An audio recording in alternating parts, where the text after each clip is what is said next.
बिस्मिल्लाहिर्रहमानिर्रहीम। अस्सलाम वालेकुम नाज़रीन, आप यूट्यूब चैनल देख रहे हैं। मैं इमरान ख़ान हूँ।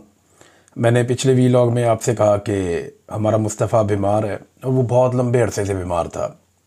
तारिक मतीन भाई का बेटा, उसने एक बड़ी लंबी लड़ाई लड़ी है बीमारी के साथ। बहुत तकलीफ़ थी, बड़ी अज़ियत थी और मुस्तफ़ा हम बहुत सारे लोगों को जोड़ कर रखता था। मेरे साथ तो उसकी एक दोस्तियों वाला भी एक रिश्ता था, एक ताल्लुक़ था। और जब भी कभी तारिक भाई से बात होती थी तो मुस्तफ़ा के बारे में ज़रूर बात होती थी। बहुत ही प्यारा बच्चा, लेकिन वो मेहमान था, उसने जन्नत जाना था सबसे पहले। जन्नत का एक फूल है और वो चला गया मासूम इस दुनिया से। लेकिन तारिक मतीन भाई ने कोई कसर नहीं छोड़ी कि एक बाप जो मैक्सिमम कर सकता है अपने बेटे के लिए, जिस हद तक वो जा सकता है, उन्होंने अपनी पूरी कोशिश की है। तो मैंने आपसे कहा कि दुआ कीजिएगा मुस्तफ़ा के लिए। तो अब वेरी नेक्स्ट वीलॉग में मैं आपको बता रहा हूँ कि वो अब इस दुनिया में नहीं रहा। और यानी हमें इस बात का आइडिया था, जिस तरह वो बीमार था बहुत ज़्यादा, तो ये चीज़ें दिमाग में रहती थी, कभी कभी ये ख्याल आता था, लेकिन कभी ऐसे सोचा नहीं था कि जब वो जाएगा तो इतना खालीपन महसूस होगा। तो ये बड़ी तकलीफ़ है और तकलीफ़ की इस घड़ी में मैं तारिक मतीन भाई के पास भी नहीं हूँ। अल्लाह ताला उनको सब्र अता फ़रमाए, हिम्मत अता फ़रमाए और हम सबको सब्र दे अल्लाह ताला, हम सबको हौसला दे। मुस्तफ़ा बहुत बहादुर बच्चा था, बहुत बहादुर बच्चा था। उससे मैंने हिम्मत सीखी। जिस तरह मुस्कुराते हुए उसने बग़ैर किसी गिले और शिकवे के इतनी तकालीफ़ का सामना किया, इसकी कोई और मिसाल कम मिलती है।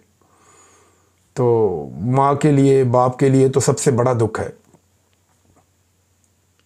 लेकिन वक्त जो है वो बड़ा मरहम होता है।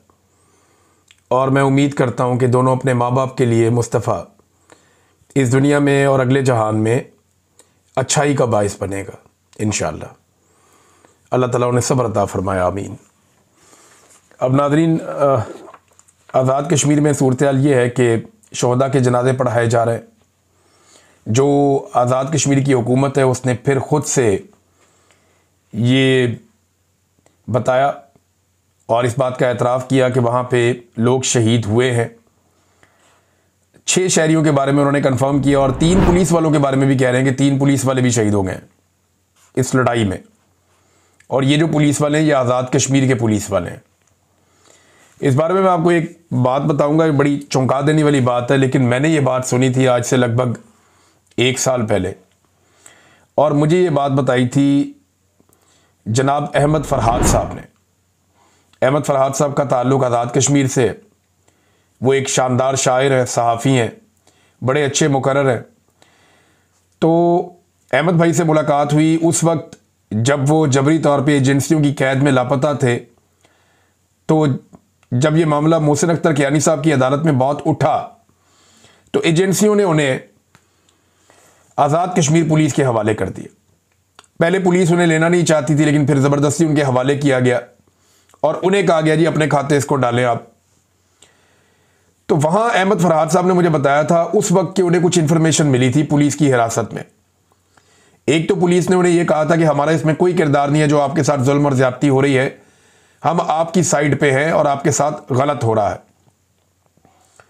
दूसरा, वहाँ पे क्योंकि उनके साथ अहमद फ़रहाद का ये एक खूबी है कि वो जहाँ बैठते हैं वहाँ पे एक महफिल लगाते हैं और लोग उनसे बात करना चाहते हैं। वो बहुत सोशल इंसान है, बहुत ज़्यादा इंसान दोस्त आदमी है। तो वो पुलिस वालों ने भी उनसे बहुत बातें की, हत्ता के ऑफिसरान ने भी बातें की उनके साथ। तो उस वक्त उनके ऊपर जो इंकशाफात हुए वो उन्होंने मुझे बताए थे। उन्होंने कहा कि मिलिट्री एस्टेब्लिशमेंट ये चाहती थी, जब पिछली मरतबा आज़ाद कश्मीर के अंदर अवामी एक्शन कमेटी निकली तो वो ये चाहते थे कि आज़ाद कश्मीर के कुछ पुलिस वाले शहीद हो जाए या उनका खून बह जाए। अगर आज़ाद कश्मीर के पुलिस वाले मारे जाएंगे तो फिर हम 9 मई की तरह का एक बड़ा ऑपरेशन आज़ाद कश्मीर में करेंगे और मीडिया को साथ मिलाकर नेशनल और इंटरनेशनल लेवल के ऊपर एक बड़ा प्रोपेगेंडा खड़ा करके इन्हें अलग करके अवामी एक्शन कमेटी को, इनके लोगों को गिरफ्तार करेंगे। वो 5-10 हज़ार बंदा भी हम जेलों में डाल देंगे। यह पूरा एक मंसूबा था जो मुझे उस वक्त अहमद फ़रहाद साहब ने बताया।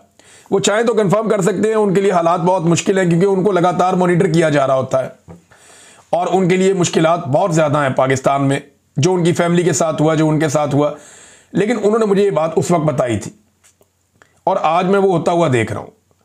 मुजाहिरीन में से कई लोगों ने यह दावा किया, और जो वहां जर्नलिस्ट हैं उन्होंने दावा किया जी पुलिस वालों को मुजाहिरीन ने नहीं मारा, इन्हें गोली सिक्योरिटी फोर्सेस ने मारी है।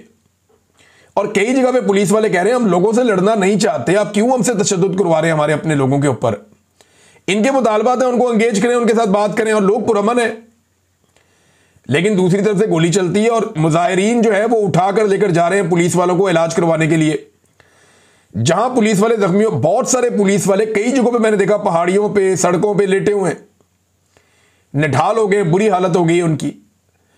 और ये सारे जो आजाद कश्मीर के पुलिस वाले, उनको रेस्क्यू कौन कर रहा है? आजाद कश्मीर के शहरी, जिन्हें ये मारते हैं, मारते मारते मारते निढाल हो जाते हैं, फिर वही शहरी आके इनको रेस्क्यू भी करते हैं। जो इस्लामाबाद पुलिस आई है या बाकी लोग आए वो इनको छोड़ के चले जाते हैं, एफसीबी इनका ख्याल नहीं रख रही। तो आजाद कश्मीर पुलिस के अंदर एक बड़ा अजीबोगरीब एहसास पैदा हो रहा है और कुछ इतलात ये आ रही है कि आजाद कश्मीर पुलिस ये नहीं करना चाहती जो उनसे जबरदस्ती करवाया जा रहा है। अब हरमीत सिंह साहब ने एक, और दीगर कुछ और लोगों ने भी ये ट्वीट किया एक वीडियो को, यहां पे इस्लामाबाद पुलिस की वर्दियां जो है वो दरख्तों के साथ टांगी हुई हैं। रात के वक्त की वीडियो है, अंधेरा है वहां पे, लेकिन एक शख्स वीडियो बना रहा है। इस्लामाबाद पुलिस की जो वर्दियां, यूनिफॉर्म है, अब वो लोग कहीं काबू आ गए मुजाहिरीन के, तो उनके यूनिफॉर्म जो है वो दरख्तों पे टांगे हुए हैं और लाइन से टांगे हुए वो नजर भी आ रहे हैं। अब ये सिचुएशन किसको सूट करती है? ये मनाजिर कहां देखे जाएंगे? पूरी दुनिया में देखे जाएंगे। अब ये कोई जानबूझकर कर रहा है या शहरी कर रहे हैं? शहरी तो वो क्लेम कर रहे हैं बार बार, अवामी एक्शन कमेटी वाले, कि हम पूरी तरह से पुरअमन है, हम किसी के ऊपर टॉर्चर नहीं कर रहे। और बेशुमार मनाजिर मैंने देखे कि वो रेस्क्यू कर रहे हैं खुद को मारने वालों को भी। ओवरसीज पाकिस्तानी भी मुतहरिक हो गए।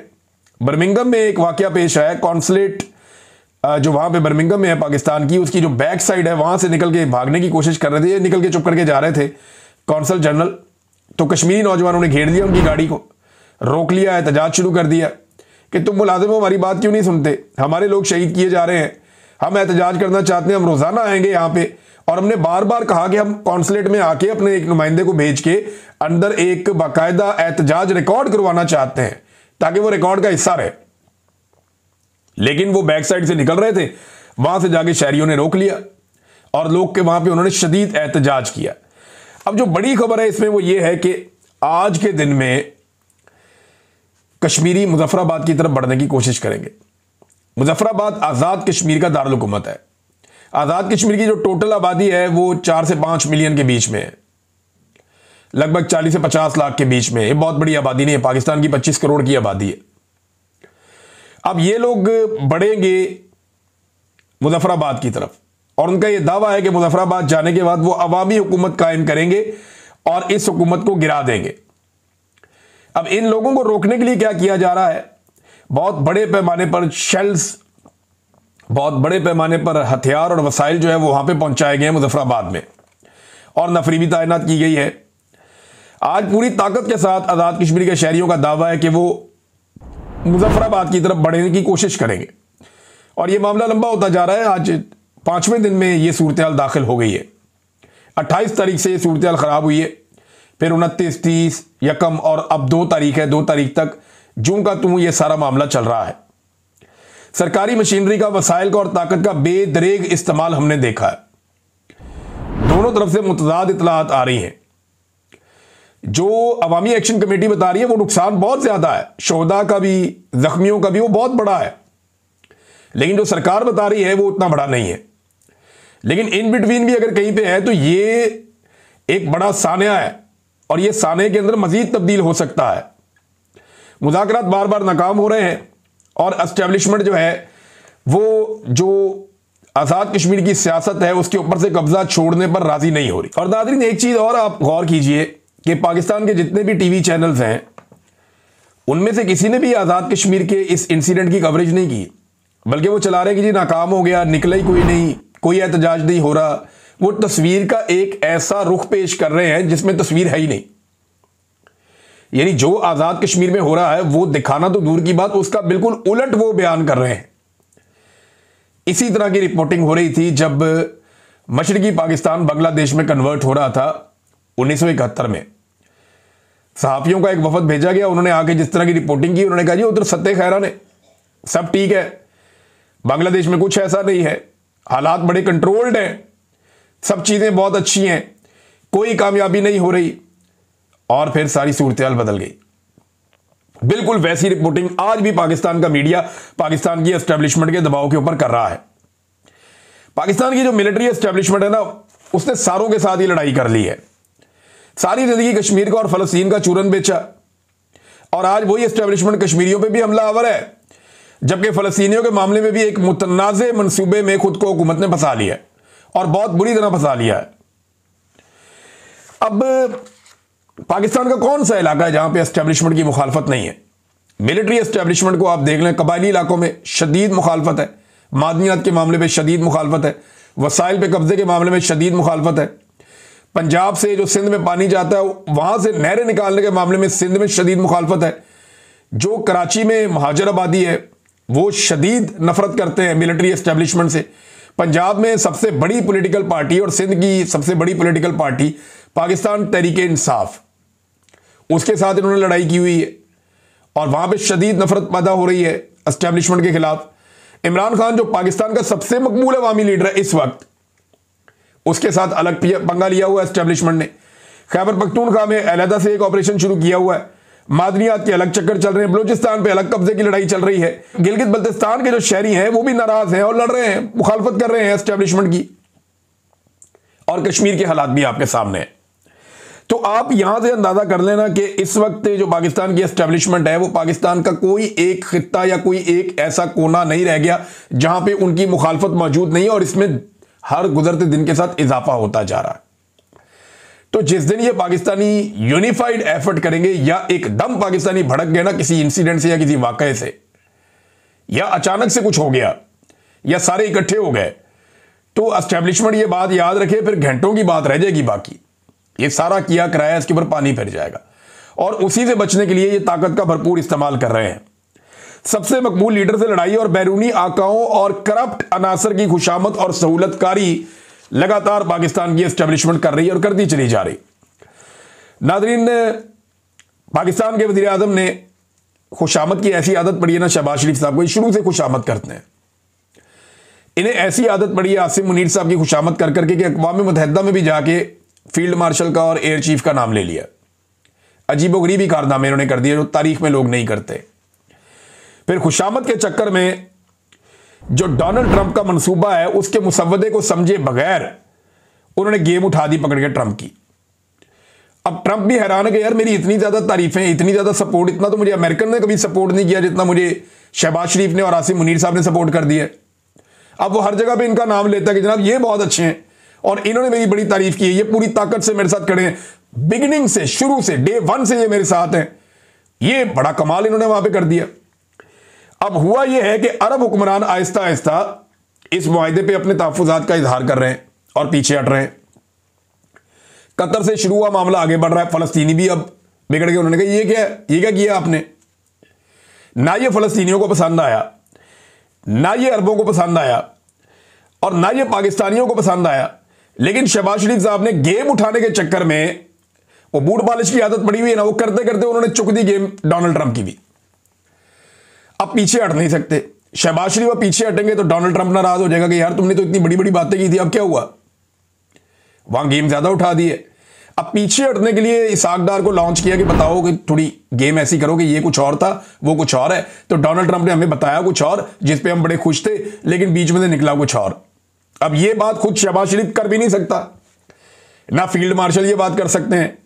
तो आखिरी स्टेटमेंट जो शहबाज शरीफ का है वो यही है कि डोनाल्ड ट्रंप ने जो कह दिया उसके 20 नुकात हमें मंजूर हैं, बेहतरीन काम किया उसने, और ये 2 रियासतें बना दो जैसे डोनाल्ड ट्रंप कह रहा है। हालांकि डोनाल्ड ट्रंप ने कहीं नहीं कहा कि 2 रियासतें बना दो।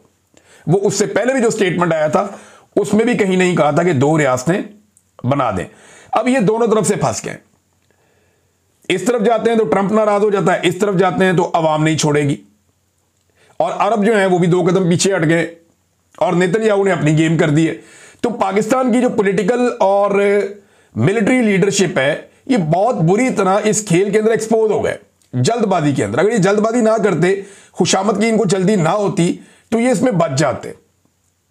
यानी जरा कॉन्फिडेंस के साथ आते, ठहराव के साथ आते, समझ बूझ के साथ आते कि ठीक है चीजें हो रही है, बाकी भी सारे मुल्क हैं, हम भी नॉर्मली डील करते हैं, जरा डेकोरम के साथ आते, अपनी सेल्फ रिस्पेक्ट के साथ आते, तो ये ना होता। इन्होंने जनाब खुशामद करते करते वहां तक पहुंचा दी कि अब इनके पास पीछे हटने का रास्ता ही नहीं बचा। सबने उसको रिजेक्ट कर दिया और अब ये बीच चौराहे में खड़े, और डोनाल्ड ट्रंप हर जगह पे कह रहा है कोई और मेरे साथ है या नहीं, ये मेरे साथ बेहतरीन तरीके से खड़े। ये है जनाब मामला इसका। एक और इससे जुड़ी बड़ी इंपॉर्टेंट चीज, ये मैंने आपको मुख्तलिफ इनकी जो 2 नंबरियां वो पकड़वाई थी, अब ये 1 2 नंबरी और अब इनकी देखें। ये एक ट्रेंड चल रहा है पाकिस्तान में, बल्कि सोशल मीडिया के ऊपर ट्रेंड चल रहा है, पाकिस्तान में इसको बहुत प्रमोट किया जा रहा है। ट्रेंड चल रहा है फलस्तीन थैंक्स पाकिस्तान, कि फलस्तीन पाकिस्तान का शुक्रिया अदा करता है। ये जनाब ट्रेंड चल रहा है और ये इसको बड़ा जबरदस्त तरीके से उठाया जा रहा है ट्रेंड को। तो इसके ऊपर जब रिसर्च की गई तो पता चला कि ये ट्रेंड फलस्तीनी नहीं चला रहे, ये ट्रेंड पाकिस्तानी चला रहे। इसकी जो लोकेशन है, ये ट्रेंड के अंदर जितने ट्वीट हो रहे हैं ये 100% पाकिस्तान से हो रहे हैं। ये बरतानिया से और किसी और मुल्क से भी नहीं करवा पाए। सारे ट्वीट जो है, कोई फलस्तीन से ट्वीट नहीं हो रहा, ये सारे ट्वीट जो है ये पाकिस्तान से हो रहे हैं। इनमें 37% से ज्यादा उर्दू में है और 62% से ज्यादा इंग्लिश में है। और है क्या? फलस्तीन थैंक्स पाकिस्तान। यानी लोगों को बेवकूफ बनाने के लिए जाली ट्रेंड इन्होंने चला दिया, लेकिन जब उसका एनालिसिस निकाला तो पता चला कि ये तो 100% पाकिस्तान से चल रहा है, 100%। ये जनाब रिसर्च की है जो एक सोशल मीडिया के अच्छे रिसर्चर हैं, इन्होंने हुसैन नदीम साहब ने, और उन्होंने बताया जनाब ये तो सारी कार्रवाई पाकिस्तान से बैठ के डाल रहे हैं और ये समझते हैं कि आज से 10 साल पुराना वाला प्रोपेगेंडा करके लोगों को बेवकूफ बना लेंगे। तो ये हो नहीं सकता। इससे पहले इन्होंने वो कोई इश्तिहार के अंदर चलवा के वीडियो, तो शहबाज शरीफ के व्यूज भी बढ़ाए थे। जो अक़वाम मुत्तहिदा में तकरीर चली थी उसके ऊपर बड़े लोग आके टॉक शोज में उछल उछल के बातें कर रहे हैं, तो वो इश्तिहार है, वो इश्तिहार के जरिए से किया गया। फिर भी इमरान खान साहब का मुकाबला नहीं कर पाए, उनसे कई गुना पीछे हैं, बहुत पीछे हैं अभी। अब नाज़रीन, इमरान खान साहब ने एक स्टेटमेंट भी दिया, उनका स्टेटमेंट इंपॉर्टेंट है, जरा मैं आपको पढ़ के सुनाता हूं जो अहम चीजें उसकी। एक तो तोशाखाना केस के बारे में उन्होंने बात की कि बहुत तेजी से आगे बढ़ाया जा रहा है, और साथ उन्होंने कहा जी कि ये इसलिए किया जा रहा है कि इनके ऊपर फौरी तौर पर इनको सजा दी जाए, इमरान खान साहब को। दूसरा, झूठा मुकदमा साइफर केस, पाकिस्तान की तारीख का महंगा तरीन केस, और कौमी खजाने से अवाम के करोड़ों रुपए उसमें खर्च किए गए। हाई कोर्ट में जाके केस उड़ गया था, अल कादर यूनिवर्सिटी वाला केस बनाया गया, अब इसकी भी टकेगी औकात नहीं है। इमरान खान साहब ने बताया कि जनाब 10 माह गुजरने के बाद 16 अक्टूबर को इसकी समाअत मुकर्रर की गई है। तोशाखाना 2 में जज अर्जुमंद की जल्दबाजी का मकसद भी यही है कि पहले तोशाखाना 2 में सजा हो जाए और बाद में जनाब हाई कोर्ट से इमरान खान साहब फारिग हो जाए। कानून तोशाखाना से गाड़ियां घर में नहीं ले जाई जा सकती, मगर नवाज शरीफ ने खिलाफ कानून तोशाखाना से बुलेट प्रूफ मर्सिडीज निकलवाई, आसिफ जरदारी ने तोशाखाना से नाजायज तौर पर 3 गाड़ियां निकलवाई, और मरियम नवाज ने तोशाखाना से गाड़ी निकलवाने के बाद उसे टैक्स रिटर्न में दिखाया और ना कहीं डिक्लेयर किया। यह सब रिकॉर्ड का हिस्सा है। इन तीनों केसेस के नाकाबिले तरदीद सबूत मौजूद हैं, मगर इन तीनों के बजाय केसेस बना दिए, एक को सदर बना दिया, एक के भाई को वज़ीर आज़म बना दिया और एक को वज़ीर आला बना दिया। यह नाज़रीन पाकिस्तान में चल रहा है। जुल्फी बुखारी के बारे में इमरान खान साहब ने कहा क्योंकि अलकायदा ट्रस्ट केस में वो झूठी गवाही से इनकार कर रहा है, तो उसका जनाब जायदाद उसकी नीलाम कर दी गई है। यह सियासी इंतकाम की बदतरीन मिसाल है। लाकानूनियत आसिम लॉ है। इस वक्त मुल्क में आसिम लॉ फैसलों की बुनियाद है कि इसके हक में या खिलाफ किए गए तो आपके साथ क्या सलूक रवा रखा जाएगा। यानी आसिम मुनीर के साथ है तो आपके साथ क्या होगा, आसिम मुनीर के हक में तो आपके साथ क्या होगा। जब आप आसिम लॉ के साथ होते हैं तो आप पर करामात होती हैं। आपका गंदम का इतना बड़ा स्कैंडल भी हो तो कोई पूछने वाला नहीं होता। आप तोशाखाना से गाड़ियां भी ले निकलते हैं तो आप पर कोई केस नहीं बनता। शुगर माफिया हो, लैंड माफिया हो, आसिम लॉ की छतरी तले हैं तो आप किसी कानून की पकड़ में नहीं आते। लेकिन अगर आप आसिम लॉ के खिलाफ जाते हैं तो आप पर बेबुनियाद मनगढ़ंत मुकदमात बन जाते हैं, जेलों में डाला जाता है। आप और आपके खानदान पर हर वो जुल्म किया जाता है जो इस मुल्क की तारीख में किसी के साथ नहीं हुआ। इसके बाद इमरान खान साहब ने पाकिस्तानियों को एक पैगाम दिया। उन्होंने कहा कि पाकिस्तानियों को यह पैगाम देना चाहता हूं कि पाकिस्तान में बुनियादी इखलाकी और अदालती इक़दार की धज्जियां बिखर गई हैं। अगर आप आज अपने हकूक और कानून की बालादस्ती के लिए नहीं उठेंगे तो आने वाला वक्त तबाहकुन होगा। नाइंसाफी और फस्तायत के बायस मईशत भी बुरी तरह मुतासिर होगी। पिछले 3 सालों में 30 लाख से ज्यादा पाकिस्तानी बैरून मुल्क जा चुके हैं। ये हुकूमत नाअहल है, गुर्बत की लकीर से नीचे लोग जा रहे हैं। हजरत अली का कौल है कि कुफर का निज़ाम चल सकता है मगर जुल्म का नहीं। हमें इस जुल्म के खिलाफ अपने और अपने मुल्क के बेहतर मुस्तकबिल के लिए खड़ा होना पड़ेगा। इसलिए पूरी कौम को पैगाम देता हूं कि तैयारी पकड़ें। ये इमरान खान साहब ने कहा। नाज़रीन, एक और बहुत इंपॉर्टेंट खबर मुझे पहले आपसे बात करनी थी, लेकिन अब वो एंड में आपसे बात करता हूं। सेनेटर मुश्ताक साहब, जिनका ताल्लुक जमात इस्लामी से था, वो स्मूथ फ्लोटेला का एक जो पूरा मिशन गया इसराइल का घेरा तोड़ने के लिए इमदादी सामान लेकर गजा की जानिब, वो उन कश्तियों में से एक कश्ती पर सवार थे। और ये लगभग कोई 50 से ज्यादा कश्तियां हैं, जिनमें 46 ममालिक के लोग हैं, जो 497 की इनकी तादाद बताई जाती है। और ये सारे इमदादी कारकुन हैं, ह्यूमन राइट एक्टिविस्ट हैं। ये सारे जा रहे थे गजा में इमदाद करने के लिए। इनको इसराइल ने वार्न किया। इन्होंने कहा जी हम तो आप गलत काम कर रहे हैं, हम तो उनकी इमदाद करने के लिए आ रहे हैं। तो उसके बाद इसराइलियों ने इनके ऊपर अटैक किया है और अब जो मालूमात आ रही हैं उनके मुताबिक इन लोगों को गिरफ्तार कर लिया गया है। तो सेनेटर मुश्ताक ने कहा था कि वो फलस्तीनियों का केस लड़ेंगे और देखें वो केस लड़ते लड़ते आज वो शख्स इसराइलियों के हाथों गिरफ्तार हो गया, जो अब तक की इतला आई है। कंफर्मेशन बाद में आएगी। राब्ता मुनक़ता हो चुका है। वहां से जो पता चल रहा है कि इसराइल ने सारों को यरगमाल बना लिया है, सबको गिरफ्तार कर लिया है। तो 100 जर्नैलों के मुकाबले में एक सेनेटर मुश्ताक वो तगड़ा निकला, बहादुर निकला और अपनी बात का पक्का निकला। जिन लोगों ने कौम को चूरन बेचे वो इंजॉय कर रहे हैं एसी वाले कमरों में, और जिस आदमी ने नारा लगाया फलस्तीनियों के लिए वो पहुंच गया फलस्तीन गजा में। एक पुलिस वाले ने सेनेटर मुश्ताक से कहा था कि इतनी फिक्र है फलस्तीनियों की तो गजा जाओ। तो वो पुलिस वाला जो है ना वो डूब के मर जाए। अब शीशे में अपनी शक्ल देखे बेशरम आदमी, वो पहुंच गया, देखो नर का बच्चा, वो चला गया गजा और वो गिरफ्तार हो गया। वो पाकिस्तान में भी जब फलस्तीन के लिए आवाज उठाता था गिरफ्तार होता था। आज वो वहां पे गजा के पानियों में फलस्तीन के लिए आवाज उठा रहा है, वहां भी गिरफ्तार हो गया। कोई डिफरेंट सलूक नहीं हुआ। पूरी दुनिया में वेस्टर्न ममालिक में लोग निकल कर जो गजा के लोग हैं उनके हक में एहतजाज कर रहे हैं। जो समूद फ्लोटेला के साथ हुआ इसके खिलाफ एहतजाज कर रहे हैं, जबकि पाकिस्तान में अभी तक कोई एहतजाज रिपोर्ट नहीं हुआ। पाकिस्तान में पाकिस्तानियों को निकलकर भरपूर आवाज उठानी चाहिए, लेकिन यह रिजीम बहुत मारता है, गिरफ्तार करता है, टॉर्चर करता है। पूरी दुनिया में ऐसे नहीं किया जाता मुजाहिरीन के साथ जो पाकिस्तान में किया जाता है अगर आप फलस्तीन के लिए आवाज उठाएं तो। क्योंकि पाकिस्तान का मौजूदा रिजीम ऐसा लगता है कि इसराइल और फलस्तीन को लेकर अपनी पॉलिसी को मुकम्मल तौर पर बदल चुका है। अब तक के लिए इतना ही। अपना ख्याल रखिएगा, अपने चैनल का भी। अल्लाह हाफिज।